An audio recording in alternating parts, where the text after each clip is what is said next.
Hi there, it's Kirsty here, and in this video I want to show you how to do a pelvic tilt. Now this is a simple exercise that we do in Pilates. It's a beginner exercise, so if you haven't been to one of my taster classes before, this is a good one to have a go at home, so you get a good idea of what the exercises are like.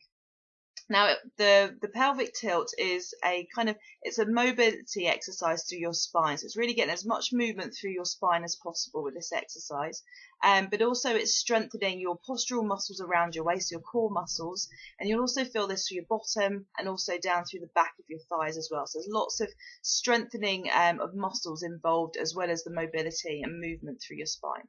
So all you need to do is get a mat or a towel to place down on the floor. And you want to start by laying down onto your back. So we want to find our Pilates position to start with.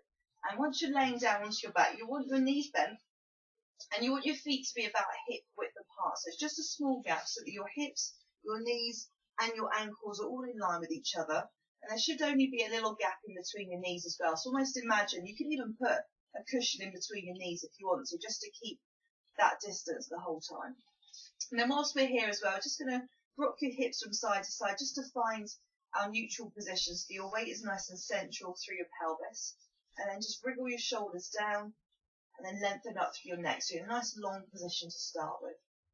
Now from here, as a practice, you might want to pop a couple of fingers beneath your lower back. Now everyone's going to be a bit different, but you might be able to fit one or two fingers or a whole hand underneath your back. And what we're going to start to do is gently draw your belly button in, as if you've got a connection, a light hold around your waist, as if you've got a tight pair of trousers on. And all you're going to do is tilt through your pelvis, through your hips, so that your lower back presses down into the floor, so that space disappears. And then we're going to go back to that start point.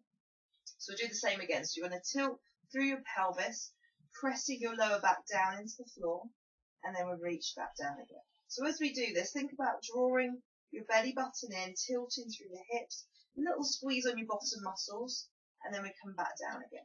So we'll do a few more of these. And this is the basic pelvic tilt. So belly button in, you're going to tilt, press your lower back into the floor, squeeze through your bottom, and then come back again. So as always with all these exercises that we do in Fitness Pilates, I try and get you to learn the movement first, and then we start to add the breathing in. So it's a lot to remember at once. So for this exercise, just for now, think about not holding your breath. So make sure you are breathing. And every time you tilt, just gently draw your belly button in, hold around the waist, tilt and press down, and then relax. So the progression from here is once you've got used to this movement of drawing in around your middle, you've got your back pressed into the floor, it's just to carry on with the movement. So think about winding and lifting your hips away from the floor, working bone by bone. Coming up as far as you feel able to, and it might only be a little gap to start with from the floor, and then slowly start to come back down again. Good. So we still think about drawing in through the belly button first, tilting, pressing down, squeezing through your bottom. Keep all those muscles working as you lift up, and then really slowly start to come back down again. Good. So as always with Pilates, you do as many as you can with good technique, but if you find that you're struggling to lift up quite as high or keep your tummy pulled in, just have a rest, have a stretch, and bring your knees in, and then just release out through your back.